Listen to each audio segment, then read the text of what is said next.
그걸 안 보시고 이 영화를 보러 와주셔서 너무 감사하고요. 뭐 어떤 질문도 상관없으니까 질문해 주시면 감사하겠습니다. 다크나이트랑 비슷한 장면이 저는 이제 있었던 것 같아요. 애들이 피투성이 가져가지고 둘이 누워가지고 히스레저를 떠올리게 하는.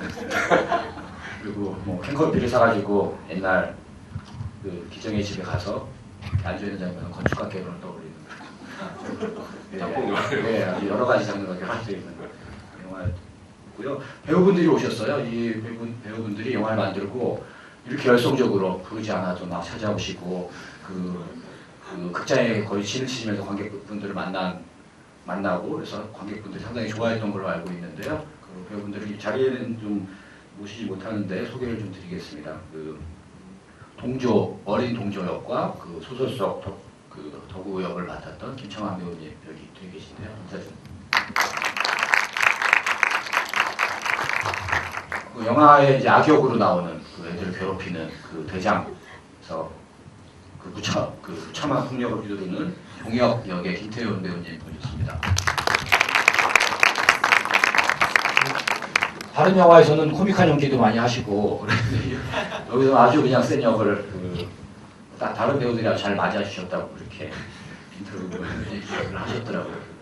그리고 기정 역할 그리고 그 소설 속의 준호 영화의 이제 뭐 타이틀롤이랑 마찬가지인데요. 신재승 배우님 좋습니다.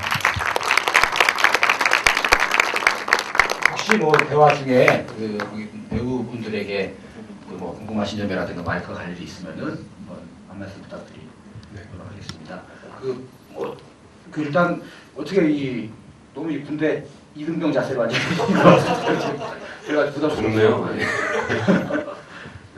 어떻게 시나리오를 쓰시고 이렇게 작품 구상하셨는지 말씀. 그 아카데미 졸업을 한지는 저는 2006년도에 졸업을 했고요. 그리고 사업영화 연출부 잠깐 했었고 그 다음에 장편 시나리오 작업을 했었는데 당시에 이제 한국 영화계가 굉장히 안 좋아지면서 2006년 이후면 거의 뭐 끝나갈 때네요. 한참 이게 피클 쳤다가 하락세에 있었을 때였거든요. 그래서 뭐 상업 영화를 데뷔해야 되겠다라는 생각은 일단 마음속으로 점점 지워지는 시기였고 그러면서 어쨌든 영화를 한 편 찍어야 되는데 어떤 영화를 찍을까 고민을 하는 와중에 제가 한 번도 제 경험했던 얘기를 해본 적이 없어서 단편 영화를 찍으면서도 그래서 이번에는 한번 내가 예전에 제 친구들 얘기를 한번 해보고 싶다. 물론 완벽하게 똑같지는 않아요 영화랑. 그런 모티브로 해가지고 한번 시나리오를 써보자라고 생각을 했고 그래서 이게 한 2009년도에 제가 시나리오 작업을 트리트먼트 작업을 일단은 했고요. 그 트리트먼트 작업을 한 걸 가지고 시나리오까지 작업을 했죠. 그리고 그 시나리오까지 작업을 한 걸 가지고 정말 그 모든 지원할 수 있는 거의 대부분을 다 지원을 했는데 다 떨어지더라고요. 내가 문제가 있는 건가 시나리오가 문제가 있는 건가 그랬다가 맨 마지막에 아카데미를 지원을 할 수 있어서 졸업생이 그거를 지원을 했고 이제 94일생으로 어떻게 돼가지고 만들게 됐어요. 모든 영화들이 이렇게 지원을 받거나 채택이 되는 건 아니죠. 어쨌든 이제 빛을 보게 되는 이제 과정이 있는데 건축가 개론도 강용준 감독의 말에 의하면은 6년 동안 투자를 못 받았는데 지금 효자 상품이 그거죠. 영화라는 게 그렇습니다. 시나리오 아무리 보는 사람에 따라 다르기 때문에 그런 것 같고요. 원래 시나리오 형태가 플래시백 구조를 많이 쓰는 그런 영화였는지 애초에 영화 찍고 나서 편집해서 바꿀 수도 있고 이렇잖아요. 네, 플래시백 구조가 애초에 처음부터 있었고요. 발전 과정을 살짝 말씀드리면 처음에는 소설 얘기는 안 나왔어요. 사실은 소설을 그냥 쓴 내용만 나왔었고 이제 수정 작업을 통해서 소설에 있는 내용도 플래시백과 함께 같이 진행되는 구조로 이제 최종고는 그렇게 완성됐어요. 워물이라는 거는 그 영화의 흐름상으로 보면은 되게 SF적인 구조기도 하고 그걸 이제 표현하는 게 관객들에게도 설득하는 게 쉽지는 않았을 것 같은데 그게 이제 되게 중심 모티브로 활용이 되는 거잖아요. 영화의 주제. 네. 일단 SF에는 관심이 있었는데 초보 시나리오 때는 워물은 아니었고요. 사실은 어떤 구멍 같은 거, 그러니까 뭐 하루키에 나오는 뭐 우물 같은 느낌에 거기에 훨씬 더 가까웠었고, 그러다가 제가 이제 수정 작업을 하기 위해서 자료들을 이렇게 찾아보다가 그 타르코프스키 영화에 관련된 내용의 그 글이 있어가지고, 거기 이제 타르코프스키 영화에서는 그냥 좋은 구역이라고 돼 있는데, 물론 어떤 분들은 뭐 이게 타르코프스키 영화의 그 존이라고 하는 어떤 그 개념을 빌려와서 그걸 확장시킨 영화가 아니냐, 확장시키려고 했던 의도가 있지 않았느냐 이렇게 얘기를 하시는데, 그 의도는 전혀 없었거든요. 저는 이거는 진짜 영화의 한 어떤 소재, 그냥 그 소설 얘기의 한 도구로 딱 가져온 거고, 물론 이제 그 개념이나 뭐 어떤 정서적인 거를 끌고 오긴 했지만, 그래서 거기에서 딱 워물이라고 하는 건 생각이 났어요. 그거 보는데, 아, 워물. 그리고 흔히 상업 영화에서 많이 나오는 그 워물 얘기를 이 독립 영화에서 정말 예산이 안 되는 이 영화를 가지고 한번 해보면 어떨까라는 생각이 그때 불현듯 들어가지고 그때 수정 작업을 통해서 넣어봤죠. 영화에 인용된 게 뭐 그 잠깐 얘기하지만 스토커 얘기도 하고, 그리고 뭐 빈터비스베르 이런 네. 책 얘기도 하잖아요. 네. 에피소드까지 들어가는데, 네. 그거는 실제로 있는 책인가요? 이 영화에 나오는 거의 모든 건 없습니다. 빈터비스베르크도 제가 만든, 뭐 미럴도도 없고요. 다 만들었어요. 그렇게 하면 좀 재밌을 것 같다는 생각이 들었어요. 이 영화에서 사람들이 보고서 아, 저 작가가 실제로 있나? 그래서 네이버에 쳐봤는데 사실은 없고, 근데 영화 속에서는 좀 그럴듯한 작가인 것 같고, 이런 느낌. 근데 이게 흔히 영화에서는 잘 안 하는데 문학 같은 데는 이런 게 되게 많거든요. 특별한 건 아닌 것 같아요. 그런 재미도 있으면 좋겠다 이런 생각을 했습니다. 없는 역사를 만들어서 네. 하고 그리고 그런 소설들이 네. 있죠. 그리고 그 특이한 게 어쨌든 그 기정이라는 캐릭터가 되게 뭐 동성애자, 네. 게이 이렇게 설정이 돼 있고, 네. 그거 때문에 뭐 폭력이 유발되는 상황 인물로지거든요. 네. 그런 그 기정이라는 어떤 워머를 찾는 좀 약간 캐릭터가 좀 독특한 캐릭터인데, 네. 그 친구를 또 굳이 그 동성애자로 표현을 해서 한 이유랄까요? 그러니까 저는 시나리오를 쓸 때는 동성애자라고 규정을 안 했어요. 네. 제가 좀 단정적으로 네. 말씀드렸는데요. 그렇게 보일 수도 있는. 예. 충분히, 근데 관객들이 그렇게 받아들일 수 있다라고 생각은 했고요. 시나리오 때부터. 근데 저는 제가 어렸을 때 친구들 중에 이런 친구들이 있었거든요. 되게 여성적이면서 섬세하고. 근데 그 친구들이 다 동성애자는 아니거든요. 근데 이 친구가 나중에 동성애 깨달을 수는 있겠죠. 자기가 또 아닌 방향으로 가는 사람도 있으니까, 자기 정체성도 자기도 몰라가지고 네. 그런 사람도 굉장히 많으니까. 근데 이건 고등학교 시절에 딱 한 부분만 다루기 때문에 규정을 안 했고, 그런 친구가 학교에서 뭔가 소외당하고 있고 왕따를 당하고 있고, 또 이 친구가 정말 어른이 돼서, 제가 궁금했던 거는 영화 이 시나리오를 쓰면서 이런 친구들이 살아갈 수 있는 세상인가 이런 거였어요. 네, 이런 친구들 과연 이 10년 뒤에 이 대한민국이라는 곳이 어떻게 버틸 수 있는 것인가, 이런 질문들도 좀 하고 싶었고. 이쯤에서 배우분들한테 한번 여쭤봐도 되겠습니까? 그 신재승님은 이 약간 이제 게이스러운 캐릭터를 연기할 때 감독님이 어떤 미션을 주셨는지, 그리고 이제 스스로 그 캐릭터를 만드셨는지 그런 얘기를 좀 해주시면 고맙겠습니다. 예, 처음 받는 질문이라. 네, 미션이라기보다는 그냥 어떻게 만들었지? 감독님이 주로 뭐라고 어떻게 연기해달라고 얘기를 하셨나요? 그냥 순수하게 살아가는 4차원의 동성애 관련된 거는 처음부터 아예 없었고요. 그런 얘기는 안 하셨어요? 예, 그런 얘기는 전혀 없으셨어요. 시나리오에도 없었고요. 시나리오에도 없었어요. 아예 그런 얘기가 전혀 없었어요. 그냥 여성적이고 많이 섬세하고 자기 주관적이고 자기만의 세상에서 사는 그런 순수한 소년? 예, 그래서 저도 그렇게 사람이라는 것 자체가 그냥 아무것도 순수하기 때문에, 그러니까 순수하기 때문에 그럴 수 있는 것 같아요. 제 생각에는.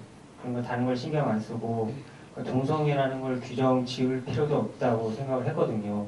저 동성애로 접근한 건 아니고 그냥 저만의 생각대로 순수하고 여리게 나의 세계에서 살아간다.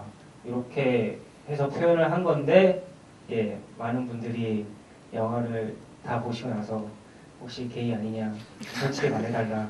예, 이거를 보신 어떤 감독님은 저한테 오시는 귓속말로 혹시 정체성이 게이 아니시냐고 예, 스태프분들도 예, 몇 분이 저한테 몰래 와서 물어보시고 예, 그래서 아 그렇게 보일 수 있겠구나 했는데 저는 동성이라고 규정 지은 적은 없었어요. 그냥 제가 사랑 대상이 단지 예, 남자였을 뿐이고 그냥 강한 우정이 그렇게 보였었던 것 같아요.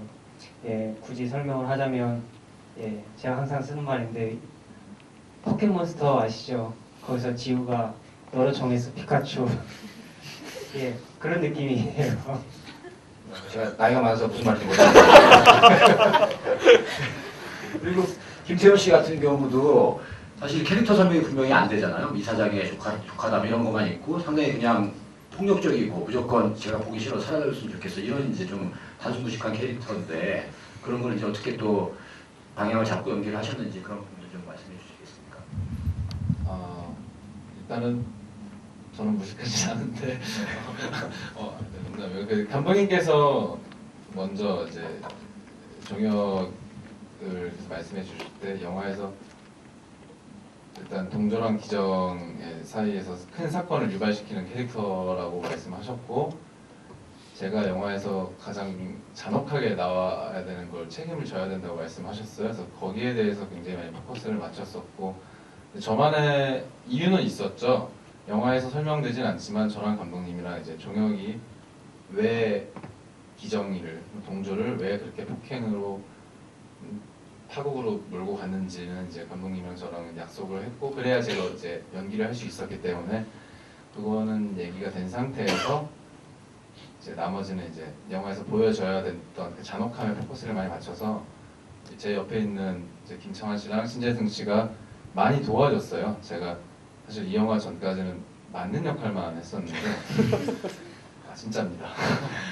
그랬는데 이 친구들이 많이 도와주면서 촬영 전날 항상 이제 어느 정도의 잔혹함을 그러니까 극한을 보여달라고 말씀하셨기 때문에 최고치를 저희들이 많이 준비해 갔었거든요. 그래서 다 같이 만들었던 저 혼자 만든 게 아니라 다 같이 만들었던 캐릭터 같습니다. 네.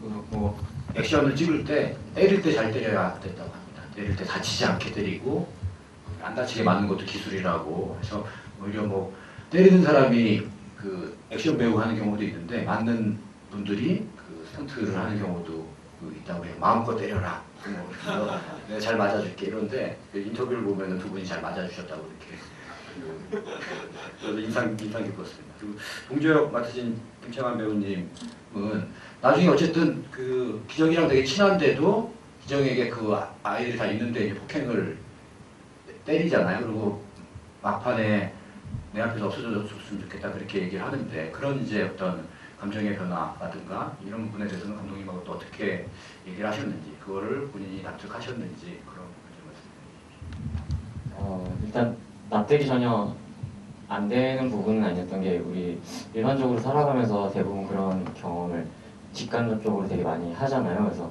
저 같은 경우도 그런 거를 직접적인 거나 간접적으로 겪어봤었기 때문에 그렇게 어려운 부분은 아니었고요. 다만 이제 1시간 반 안에 그 이야기를 풀어내야 되는 거기 때문에 좀 설명이 약간 부족하게 관객들이나 다른 분들에게 보여지지는 않았을까라는 게 되게 걱정이 되긴 했는데 조금 빠르게 진행된 거가 있기는 해요. 그래서 좀 걱정스럽긴 했는데 그래도 잘 받아주고 그리고 또 되게 이야기를 많이 나눴었어요. 그 영화 준비하기 전부터도 아침에 일어나면 눈 곱 떼기도 전에 이제 출근을 해서 같이 이제 사무실에서 이야기 많이 나누고 그리고 막 밤에 돌아가고 그러긴 했었는데 그러면서 했던 그런 과정들로 인해서 저희들끼리로는 많이 이해가 가고 납득이 가고 충분히 설명을 할 수 있을 거라고 생각을 했었거든요. 그래서 다른 관객분들은 어떻게 또 그걸 받아들이셨는지 잘 모르겠지만 네, 그런 식으로 일단 준비를 했었고요. 네, 뭐 일단 네, 그렇습니다. 일단은 거기까지 세 분 배우분들께 답변 고맙습니다. 박수 좀 부탁드리겠습니다. 앞으로 못 모셔서 죄송하고요. 감독님께 그 동조 역에 어쨌든 이제 핵심적으로 그 뭐 동조의 죄책감이라든가 그리고 기정에게 미안한 마음을 갖는 거라든가 이거 이제 배신을 하는 걸 수도 있고 그 관계의 파국인데요. 그런 부분에서 말씀하셨듯이 좀 갑작스럽게 되는 부분도 있는 것 같아요. 성경적으로 이해가 될 수도 있지만 그런 부분에 대해서 그 연출 의도라든가 하신 말씀 있으세요? 그러니까 이게 이제 영화가 세계의 시대로 돌아가기 때문에 이제 그런 부분에 대해서 뭐 이렇게 드라마적으로 이제 약간 뭐랄까 논리적으로 이렇게 설명을 해야 되긴 하는데 제가 중요한 거는 이런 경험들 그러니까 뭐 누군가 친구를 버리게 되거나 내가 살기 위해서 이런 경험들은 그 옛날 어렸을 때도 하는 것 같고 제 느낌에는 크면서도 하는 것 같다는 생각이 약간의 비열함과 어떤 일상적인 배신을 예, 큰 거에서 배우셨나요? 제가 그런 건 아니고요. 그러니까 어떤 작은 거라도 어떤 그런 느낌들, 그런 감정을 가지고 사는 거지 않을까 우리가. 그래서 그 부분은 충분히 이해할 수 있을 것이다 이렇게 개인적으로 생각을 했어요. 네. 그 태훈 캐릭터 같은 경우에는 그렇게 좀 잔혹하게 네. 욕을 하셨다고 그랬는데 네. 그 친구는 에 대해 설명을 한 번 더 해주신다면은 왜 그렇게 미웠을까 기존? 그 저는 그냥 어렸을 때 저런 친구들이 있었거든요. 조영 같은 친구들이 있었는데 그 당시는 잘 모르죠. 쟤네들은 왜 이렇게 애들을 괴롭히나 잘 모르는데 그냥 느낌상으로는 뭔가 결핍돼 있고 할 때 사랑을 못 받거나 아니면 질투심이거나 나 얘 좋아하는데 뭔가 둘이 막 이러면 질투심과 뭐 결핍이 막 폭발해가지고 어떤 애를 괴롭히기도 하잖아요. 그러니까 이 폭력이라고 하는 게 과연 어떤 여기서 이제 이유를 사실은 설명을 안 했거든요. 영화에서.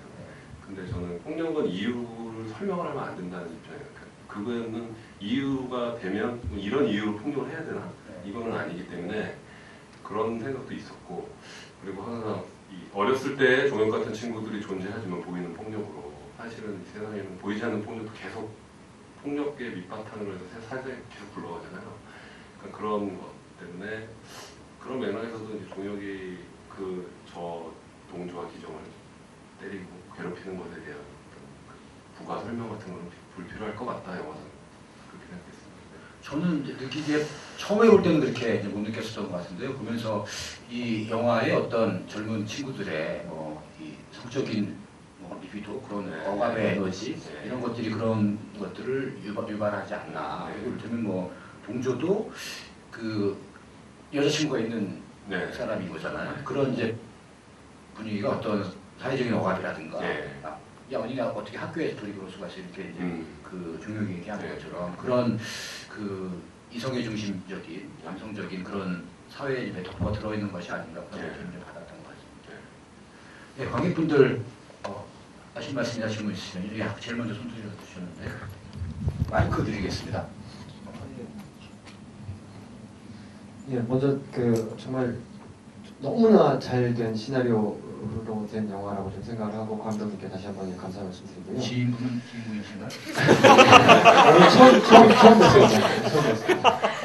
그 편집도 정말 너무 잘 되신 것 같은데 제가 딱 두 가지가 좀 이상한 게 좀 있어서 그 버스 안에서 그 행력병자 만나 불황자 만나는 씬은 원래 있었던 건지 그게 어떤 연유로 들어가게 됐는지 되게 궁금한 부분이 좀 있어요. 그게 하나고 또 하나는 동조가 성인이 된 동조가 나중에 그 기정 집에 찾아갔을 때 뭔가 봤을 것 같은데 그 씬은 원래 있었는데 없어진 건지 뭐 편집에서 잘린 건지 그게 되게 궁금한데 두 가지 질문은 되게 많이 나왔던 질문인데 그 소설 속의 그 행력 이상한 아저씨 말씀하시는 거잖아요. 근데 그 분의 스토리가 사실은 있었어요. 영화에 가편집 본에는 다 있었고 했는데 생략이 된 거죠. 편집이 이제 드러나게 된 거고 후반부에 가면 그분의 스토리가 나오면 뒤에 이제 포커스가 약간 동조와 기정에서 약간 애매해지더라고요. 그 부분이 있어서 어쨌든 그게 저도 좀 아쉽기는 한데 그 이야기도 좀 완결이 됐으면 어땠을까라는 생각이 있는데 아쉽게도 이제 소설의 어떤 그 비중을 좀 줄이고 과거와 현재의 어떤 이 드라마로 끌고 가게 됐던 거고 그분은 아이디어를 어디서 얻었냐면 버스나 뭐 전철에서 이상한 아저씨들 있잖아요. 중얼중얼거리면서 이상한 말을 하는 아저씨들. 저는 아닙니다. 그분들이 가끔 가다가 이렇게 굉장히 뭘 콕 찌르는 말씀을 하세요. 이빨은 소리. 이빨은 그래서 그러니까 이게 비친다는 게 과연 정상과 비정상의 어떤 이거. 그러니까 기정에 대한 메타포일 수도 있고 소설 속에서 그러니까 동조가 썼는데 무의식적으로 들어간 그렇게 생각을 해서 일단은 인물을 구상을 했던 거고. 두 번째는 그 동조가 본 거 말씀하시는 거죠? 기정집에서 예, 본 게 있는데 그거를 다 찍었고 그거를 보여줄 것이냐 말 것이냐를 가지고서 되게 많이 고민을 했었고요. 아니 그걸 안 찍으시면은 예산이 절감되잖아요. 그렇죠. 예. 안 찍었었으면은 빨리 찍고 나왔어야 했는데 결국 편집에서 이제 드러냈는데 제가 드러낸 이유는 이미 아지트에서 그 기정의 아지트에서 이미 다 나오잖아요. 그 빨간 문을 열고 나오는 어린 시절의 그 모습들이 다 있고 그게 다시 어른이 됐을 때 똑같은 거의 비슷한 풍경의 모습이었고 그래서 굳이 보여주기보다는 관객들의 상상에 한번 맡겨보자 이렇게 생각을 했습니다. 그 점은 보여줬어도 좋을 것 같은 느낌이. 네. 예. 또 다른 분 질문 있으십니까? 저는 가방이 이제 설정이 초반에 네. 지갑도 그렇고 핸드폰도 있는 가방을 이제 잊어버리는데 네. 10년 전에 가방을 다시 찾게 되잖아요. 네. 그리고 실제 잃어버린 가방은 어떤 가방인지 존재하지 드러나지 그렇죠. 네. 않아서 막판에 그게 어떻게든 나오든가 누구한테 연락이 오거나 이러지 않을까 네. 뭐 이렇게 생각했는데 그 두 개의 가방의 어떤 은유 네. 정체는 어떻게 쓰시게 됩니까?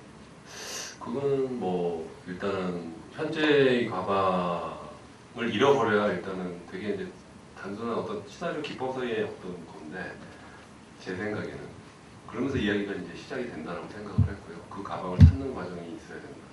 그런데 그 불현듯 마치 예전에 10년 전에 기정의 나에게 선물했던 가방을 다시 받으면서 이 동조가 어쨌든 많은 복잡함이 있잖아요. 기정의 아이디어를 훔쳐가지고 소설도 썼고 뭔가 깊은 죄의식에 뭔가 쿡 찌를 수 있는 어떤 것도 있어야 되며 또 기정이를 만나야만 할 것 같은 어떤 느낌? 알 수 없는 어떤 느낌도 주고 싶었고 그런 것들이 있습니다. 현재 가방은 후반부에 뭐 이렇게 처리를 했던 시나리오도 있어요. 사실 후반부에. 근데 이제 굳이 필요할 것 같지는 않더라고요. 이게 이제 동조 기정의 옛날 얘기고 그런 이야기들을 핵심으로 가야 된다 이렇게 생각했어요. 예, 보통은 그걸로 이제 만약에 뭐 상업영화 같으면은 그걸로 무슨 장치를 해서 뭔가 새로운 게 나오거나 뭐 이렇게 될 수 있는 뭐 그런 것 같은데 끝까지 안 보여주는 것도 뭐 재밌었던 것 같습니다. 또 질문 있으십니까? 네, 저기 뒤에 계신 분 먼저. 예, 아주 재밌게 잘 봤습니다. 근데 이제 그 계속적으로 그 웜홀이라는 거, 근데 어느 다른 세계로 가는 어떤 그 문일 수도 있고, 네. 근데 그러면서 또 이제 이런 구덩이가 또 나오고, 네. 또 섬 이름도 또 그렇고 한데 어떤 전체적으로 그 흐르고 있는 어떤 그 주제 가운데서 보다도 어떤 나름대로의 더 깊은 의미 그런 것은 어떤 것을 가지고 쓰셨는지 좀 궁금하더라고요. 워먼에 대해서 예, 말씀하시는 그 거죠? 어떤 네. 그 섬의 이름이나 예. 또 구덩이, 네. 어떤 뭔가 글로 가면 딴 세계로 갈 것 같은. 네. 근데 어떤 의미를 가지고 계속 그렇게 전개를 하셨는지. 그 워먼이라는 아이디어를 이제 끄집어냈을 때 저는 이게 좀 약간 여러 가지의 층을 가지고 있어야 된다. 상징을 하는 바가 어떻게 이런 뭐 예를 들면 이 영화를 고등학교 시절의 이야기라고 보는 분도 있고 아니면 한국 사회에 대한 알레고리를 보는 분들도 있거든요. 근데 그렇게 봤을 경우에도 다 풀릴 수 있는 어떤 뭐가 됐으면 좋겠다라고 생각을 했고 그러니까 어린 시절 기정한테 원고는 탈출을 보겠죠. 지금 갑갑하고 도저히 뭐 어떻게 살아갈 수도 없는 그 갑갑한 이 청소년 순수했던 어떤 이 아이가 꿈꿨던 어떤 세상으로 가고 싶었기 때문에 너무 갈망해서 만든 어떤 환사일 수도 있고 그래서 사실 아무것도 아닌 구멍을 가지고 네. 워머리라고 막 했던 거일 수도 있고 또 하나는 뭐냐면 아주 단순한 비유를 들자면 어렸을 때는 왜 산타클로스가 있다고 잠깐 믿긴 하잖아요. 저희가 어렸을 때 그런 것들을 믿는데 나이가 든다는 게 그런 것들을 믿지 않게 되는 과정인 것 같아요. 그러니까 순수한 어떤 믿음들이 서로 간에 친구들끼리 다 믿었던 어떤 세계가 점점 부서지는 과정이 나이를 먹는 게 아닌가라는 생각이 들었고 그런 맥락의 산타클로스 같은 UFO 같은 어떤 그런 상징으로서의 웜을 현재 동료에게 그렇게 다가오는 그런 걸로도 예, 생각을 하고 있습니다. 감독님은 웜을 안 믿으시는 것 같습니다. 아, 네. 얘기하면서 드러났습니다. 내가 마지막에 물어보려고 그랬는데 아, 예. 산타크로스도 안 믿으시고. 저는 믿고 싶어요. 아까 손 드신 분 질문 하시겠습니까?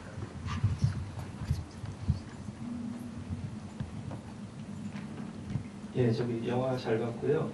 저 스타일적인 측면에서 좀 여쭤보고 싶은데 보면서 저만 느꼈는지는 모르겠는데 뭐 드라마적인 측면에서도 청소년기에 좀 잔혹한 그런 체험 이런 걸 다룬 거를 봤을 때는 이와이 슌지 감독의 릴리슈시의 모든 것 뭐 이런 걸 좀 생각나게 하고요.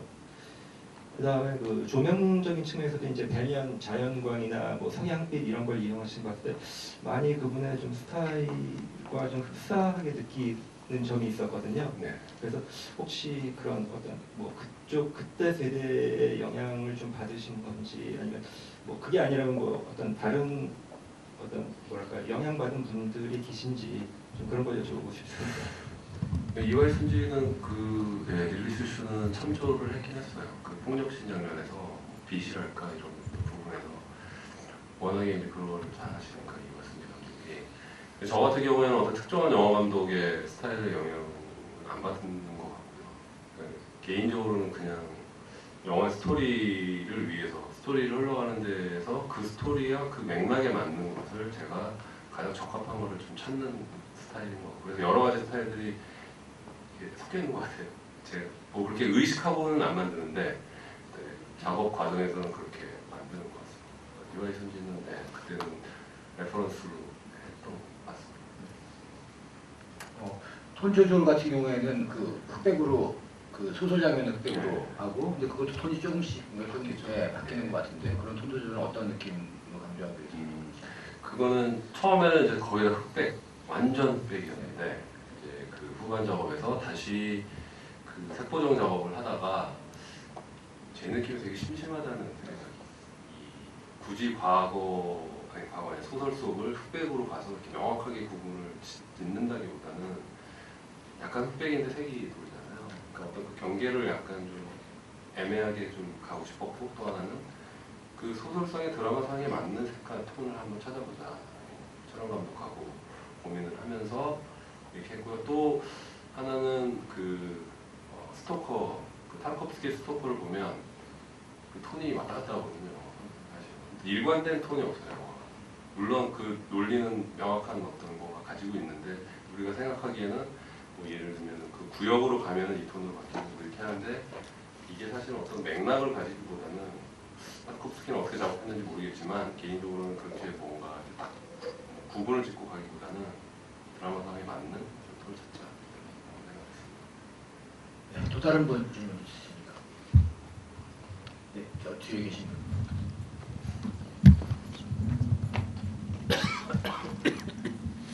영화 재밌게 잘 봤고요. 이번엔 이게 세 번째 보는 건데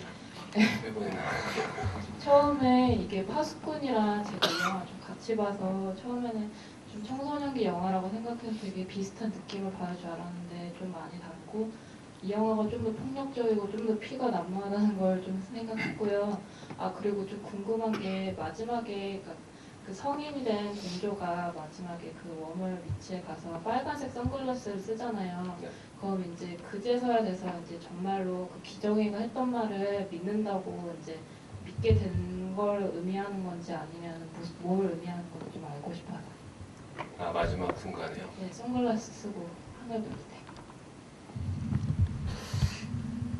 뭘 의미할까요? 의미를 찍은 건 아니기 때문에 저는 그냥 어쨌든 한번 동조가 예전에 자기한테 고등학교 시절에 얘기했던 그 엉뚱한 말이 과연 실체가 뭘까 라고 해서 이제 궁금해서 찾아가는 그 과정이었고 그 순간에 느꼈겠죠. 과거에 어떤 내가 그래도 예전에 이 기정이라는 친구를 한번 믿어봤었고 그런 순수함은 굉장히 소중한 건데 라고 이제 소설을 또 쓰는 예술가잖아요.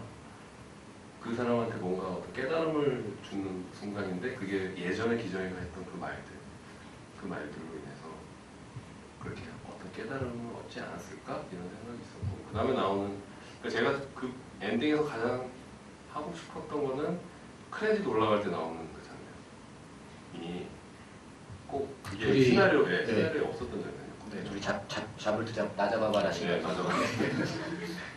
그게 뭔가 과거에 이 친구가 동전하는 친구가 뭔가 상실해버리는 어떤 순간인 것 같았어요.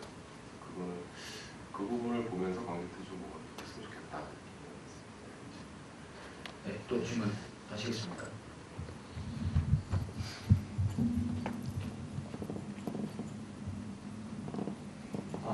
네, 영화 재밌게 잘 봤습니다. 네. 그 아지트의 그 두 명이 이제 찾아 재회 비슷하게 이제 갔는데 그러니까 난장판이 되어 있었잖아요. 네. 그리고 그 한쪽 구석에 이제 누군가의 대변이 있고 그랬었는데 그게 이제 앞으로 나타날 어떤 파국의 어떤 경고장 같은 의미였었는지 그리고 그 대변의 주인이 누구였는지 예, 좀 궁금합니다. 대사적으로 나오긴 하죠. 똥을 누고 갔다고 해요. 종영이는 아니었겠죠. 종영이가 시켰겠죠. 이렇게 그 똘마니 친구들 누군가의 한 명으로 시켰을 것 같고요. 그쵸. 앞으로의 파국, 걔네들이 벌여질 이제 앞으로의 그 파국의 정도의 어떤 암시겠죠. 그런 식으로 시켰어요. 근데 그걸 클로즈업으로 찍어야 되느냐, 그냥 롱샷으로 보여줘야 되느냐에 대한 어떤 의견이 분분하고 싸우고 막. 근데 저는 무조건 보여줘야 된다. 이거. 그렇죠. 왜 그랬는지 모르겠는데 저는. 기정이가 어쨌든 또 그 무슨 병 같은 걸 찾잖아요. 네. 근데 그것도 뭔지 뭐 애매하게 애매하게 나와서. 네. 그게 시나리오상에서는 그 이제 맥락들이 다 있는데 그것도 사실 이제 편집관에서 약간 드러내 있어요. 이게 흩어지더라고요. 내가 끝에 가서 자꾸 그러는 느낌이 들어서 빼기했습니다. 명확하게 줄수록 네. 구체적으로 준다고 영화적으로는 그런데 네. 작품의 이제 주제라든가 흐름이라든가 이런 네. 것들 방점을 찍으면서 이제 흩어질 수 있다는 그런 네. 말씀이신 것 같네요. 질문하시겠습니까?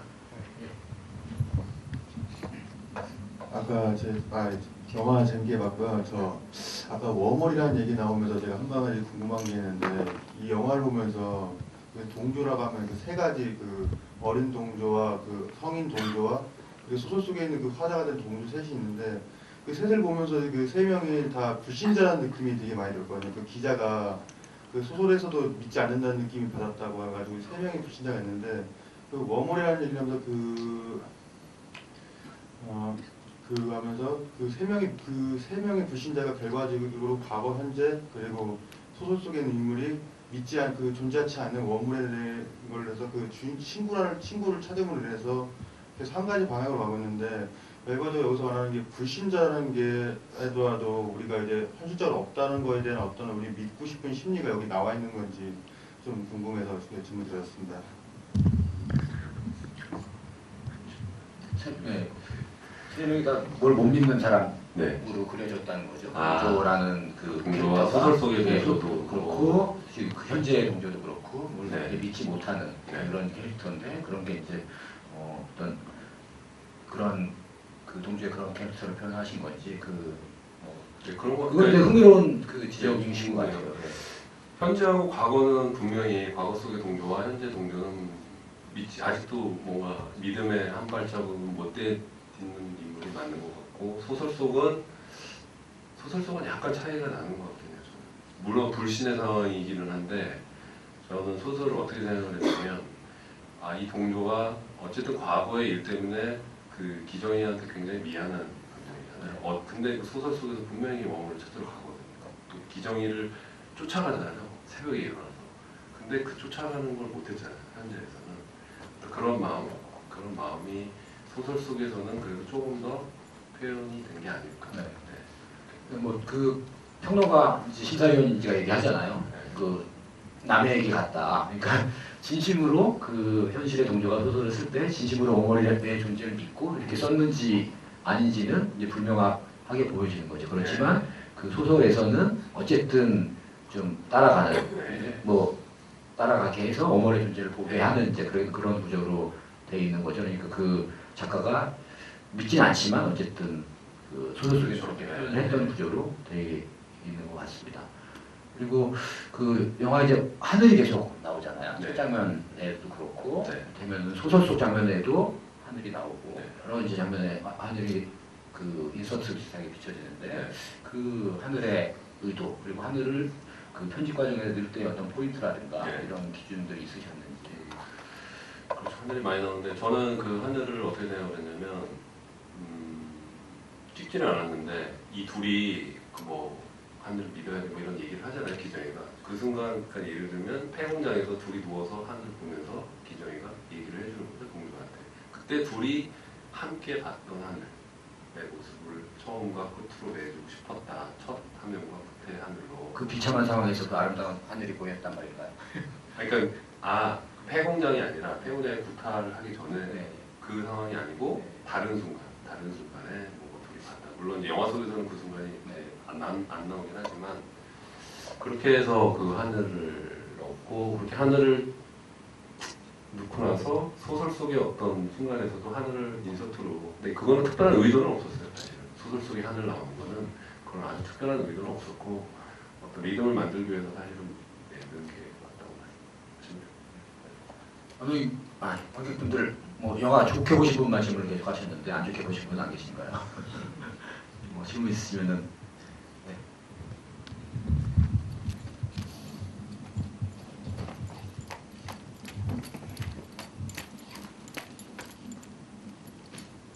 저도 영화 재밌게 잘 봤고요.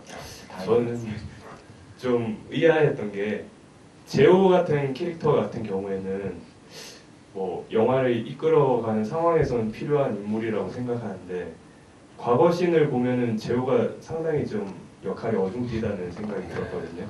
그러니까 동조랑 친하면서도 또 동조를 어떻게 보면 좀 방해하는 역할인데 그 보통 영화나 드라마에서는 그렇게 되면은 이제 갈등이 생겨서 아예 배신을 하든가 아니면 같이 뭐 맞아준다든가 그러는데 계속 관찰자로 남아 있으면서 같이 씁쓸해하는 그 장면이 좀 약간 의아했는데 어떻게 설정을 하신 건지.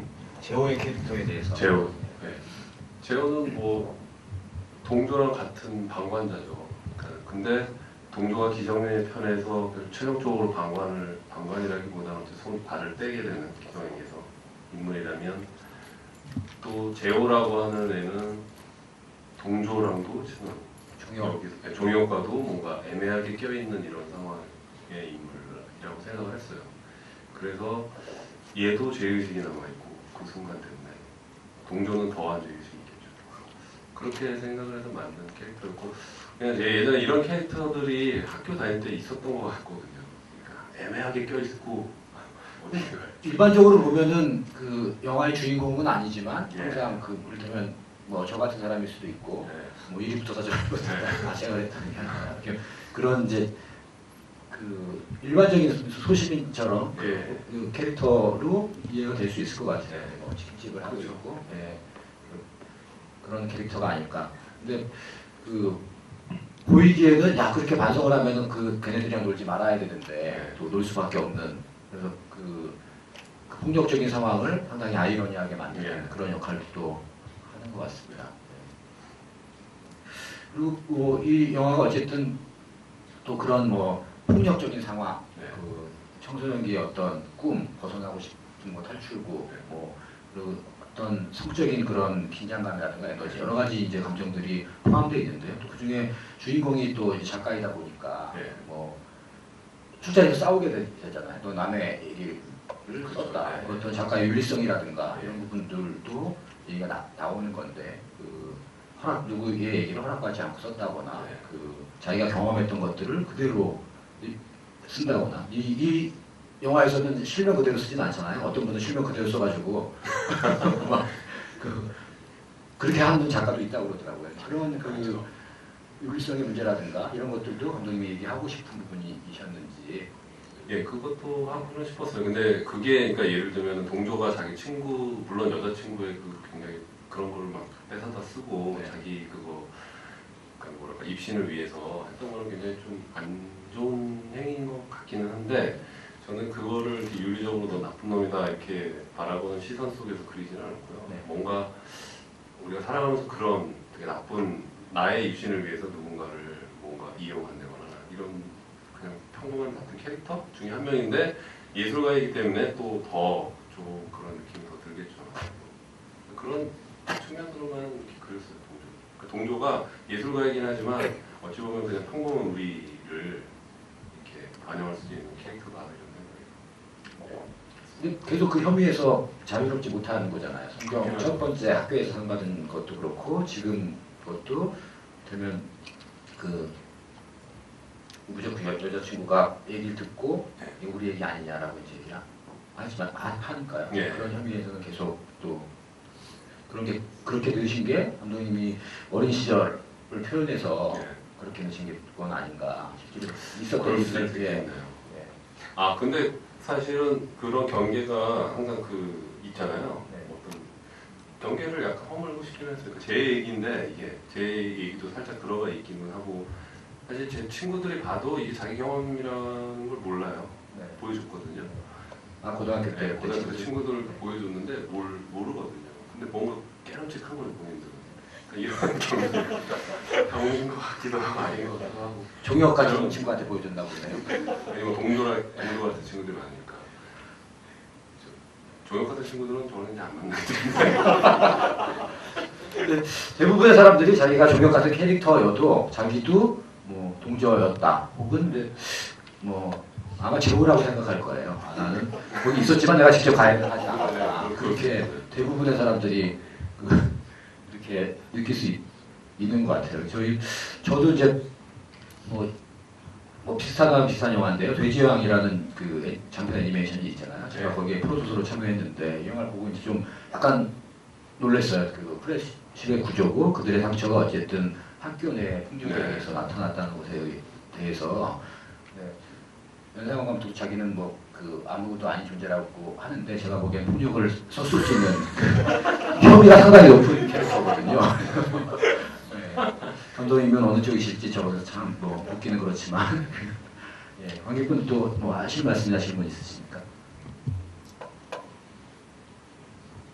없으시면 뭐 그 대략 정리를 해야 될 것 같은데요. 아까 어떤 관객분이 질문을 하긴 했는데 우리 그 희정이라는 친구가 왜 그렇게 워머를 찾았을까? 실제로 그 현실에서 워머리라고 생각할 수 있는 그 탈출구가 뭘까? 영화에서는 그게 보여지지 않거든요. 네. 없다고 생각되어지고 또 기정이의 존재가 어떻게 됐는지도 안 나타나는데 그러면 이게 되게 암울한 얘기 아닐까? 네. 보고 어떤 폭력만을 느껴야 그런 상황들을 반추하는 것을 끝나야 될까? 네. 이런 그 질문들은 남는 것 같습니다. 거기에 대해서 감독님이 갖고 있는 해답이랄까? 이런 거 뭘까요? 저는 그 이렇게 보신 분들이 있더라고요. 되게 암울하게 네.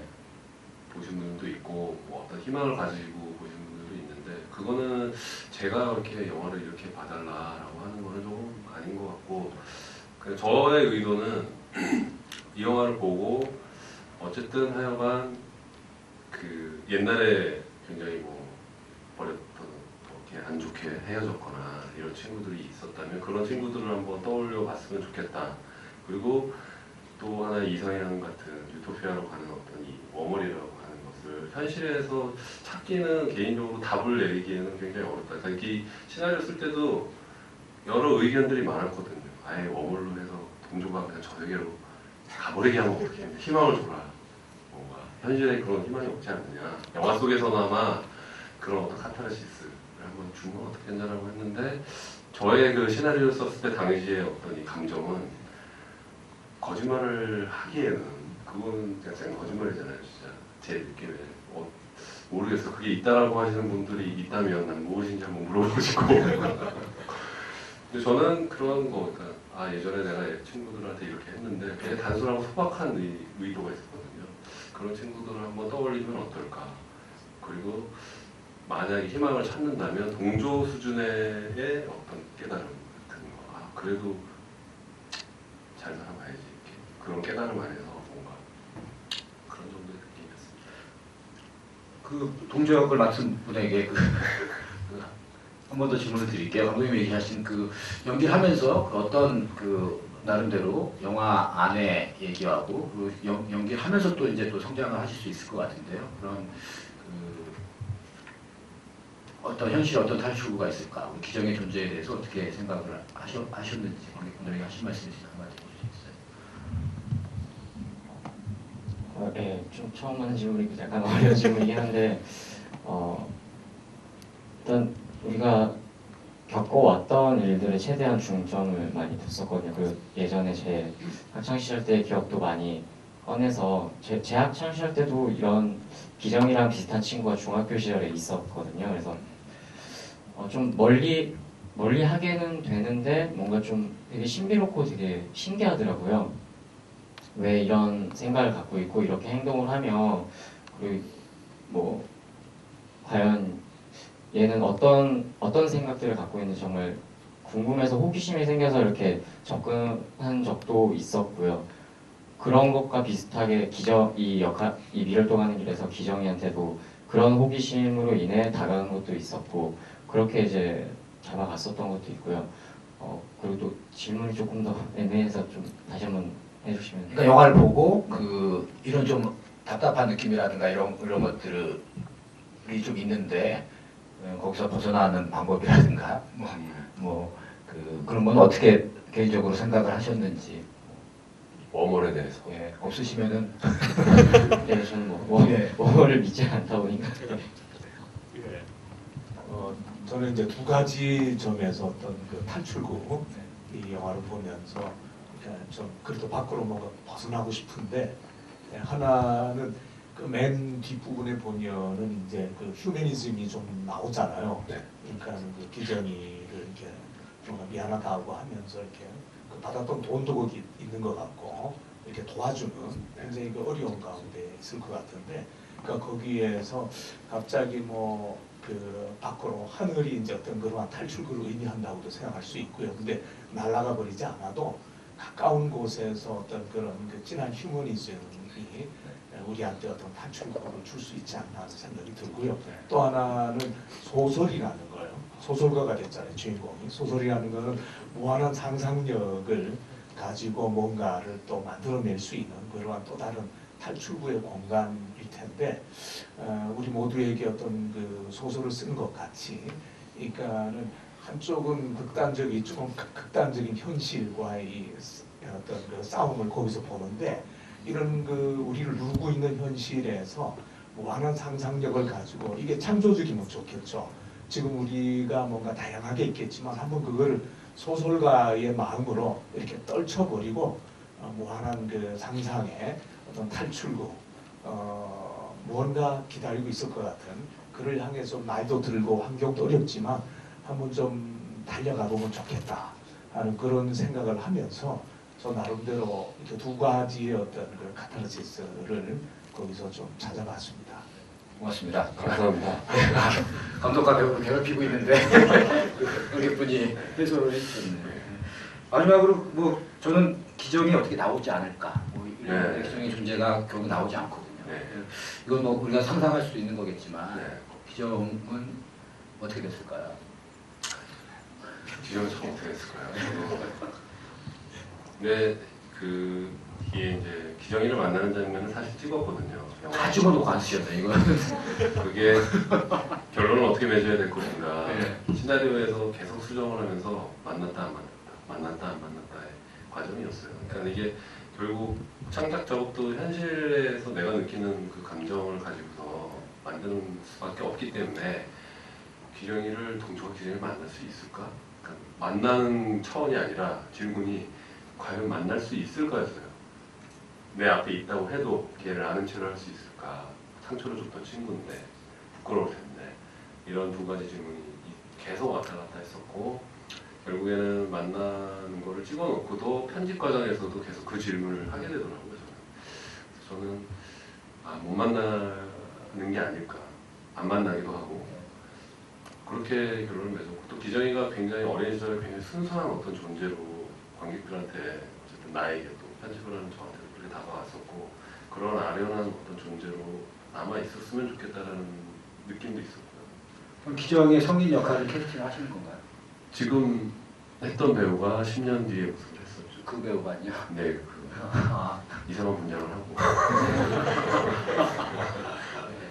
아 재밌었겠네요. 네, 알겠습니다. 그렇게 뭐 여러 가지 답을 구체적으로 뭐 내리지는 않으면서 여러 가지 생각할 수 있게 그런 장치들을 이제 해놓은 작품이었다고 생각이 들고요. 그래서 우리가 이제 어린 시절의 어떤 상처 그리고 앞으로 이제 뭐또 계속 또 상처를 안고 살아갈 텐데 그런 것들을 생각하는 계기가 됐으면은 좋겠다는 바람이 들고요. 감독님도 그렇고 배우분들도 그렇고 이 영화가 이제 끝이 아닐 텐데 이제 어떤 영화를 하고 싶으신지 그리고 지금 뭐 딱히 준비하는 영화가 있으시다면 그 소개를 좀 해주시면. 예. 지금 준비하는 영화가 있는데 이게 이제 뭐 현실적으로 작품은 항상 투자를 받고 이렇게 해야 되기 때문에 어떻게 될지 모르겠지만 페이크 다큐멘터리 한 작품 준비를 하고 있고요. 이것도 저예산 영화일 것 같기는 한데 예산이 투자가 받고 예산이 모아지면 꼭 만들고 싶었던 작품이었기 때문에. 뭐에 관한 페이크 다큐? 네, 뭐 말씀드리겠습니다. 그 1950년대 활동했던 어떤 여자 감독의 죽은 여자 감독인데 두 번째 작품을 찍는 중간에 목을 메고 자살한 여자 감독이 있는데 그렇게 알려진 감독의 미스테리, 죽음의 미스테리를 다룬 페이크 다큐멘터리. 영화에 대한 거라 많은 관객분들이 안 볼 것 같아서 지금 두렵긴 한데 어쨌든 그 작품을 지금 준비를 하고 있고 또 다른 작업은 이제 뭐 상업 영화를 하게 될지 모르겠지만 다른 작품도 이제 준비를 하고. 앞으로 양종호 감독님의 작품 영화 좋게 보신 분들이 오늘 많으시니까 기대해 주시면 고맙겠고요. 배우분들도 그 지금 뭐 하고 싶은 영화나 혹은 앞으로 소개될 만한 영화가 있으시면 제가 상당히 여러 영화를 하시는 걸로 알고 있는데 한 번씩 부탁드려도 되겠습니까?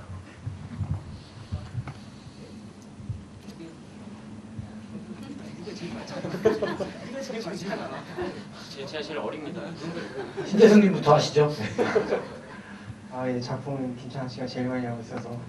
예, 저는 여기 김태훈 배우랑 이제 네버데이 버터플라이라고 그것도 독립영화인데 독립장편 지금 후반 작업하고 있고요.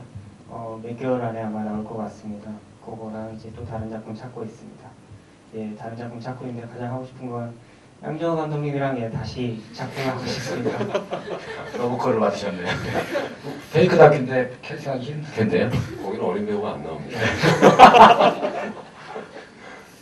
예, 그건 저희 셋 모두가 차차기작이라도 원하는 바고요. 저는 얼마 전까지 UFO라는 작품으로 옆에 있는 김창완 씨랑 상영을 했었고 지금 거의 끝나가는 시기라 지금 쿡TV에서 좀 있으면 볼 수 있다고 나와 있답니다. 예, 여기 있고요. 또 앞에 말한 것처럼 재승 씨랑 네버데이 버터플라이에서는 서로 때리고 치고받는 게 아니라 이제 제가 구해주는 역할로 또 친하게 나오니까요. 올해 영화제는 내년에 찾아뵙도록 하겠습니다. 감사합니다. 예, 저는 부천 지금 판타스틱 영화제를 진행 중인데 거기 이제 내일하고 목요일인가 금요일에 이제 단편 영화 중에 윤기남 감독님의 변신이라는 작품이 있어요. 그게 약간 좀 미럴도 가는 길보다 더 난해한 작품이긴 한데 예, 뭐 심심하시면 한번 부천으로도 놀러 오셔도 되고요. 예, 그리고 저는 이제 또 지금 후반 작업이 거의 끝나간 상태인데 김태곤 감독님이라고 독을 연출하셨던 분이 계세요. 그분이 원래 하셨던 작품들과는 좀 많이 다른 성장 무비 같은 거 그걸 이제 1999 면회라는 작품을 해서 이제 부산에서 여러분들을 뵐 수 있을 것 같습니다. 네. 그때 이제 또 같이 여기 계신 분들도 만나 뵙겠으면 좋겠습니다. 네, 감사합니다. 네, 박수 부탁드리겠습니다. 네, 관객분들도 이렇게 오랜 시간 함께 해주셔서 감사드리고요. 예, 이제 마치도록 하겠습니다. 감사합니다. 잠시 후 7시 반에는요, 이 자리에서 서울독립영화제 수상작을 것들인데요. 인디피크닉 2012. 그래서 단편 영화들이 상영되고 감독과의 대화도 있습니다. 시간 되시는 분들은 참여해 주시면 고맙겠습니다.